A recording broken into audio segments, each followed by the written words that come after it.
Jean-Marie Le Pen est arrivé aujourd'hui à Bagdad où il avait rendez-vous avec Saddam Hussein. Le leader du Front National, qui conduit une délégation parlementaire des droites européennes, a adopté depuis longtemps une attitude favorable à l'Irak, en prenant le dialogue et surtout la négociation. La classe politique française évoque une démarche honteuse et irresponsable. Sur les dernières images de Bagdad que viennent de nous faire parvenir Isabelle Bechler et Dominique Merlin, le commentaire de Dominique Derda.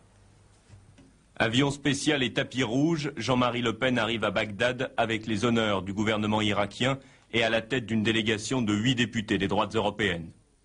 À Paris, on vous reproche beaucoup de récupérer cette situation.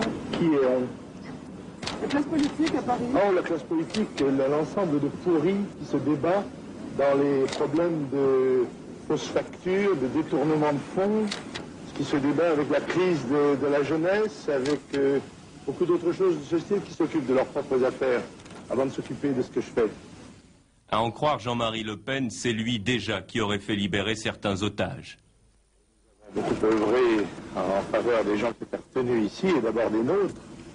Et parce que nous pensons que la guerre serait pour notre pays qui s'y trouve malheureusement engagé un drame et que celle-ci pourrait être un drame pour le monde entier.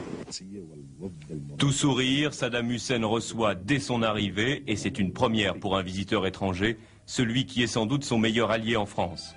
La rencontre sera retransmise à la télévision irakienne sur fond de musique classique.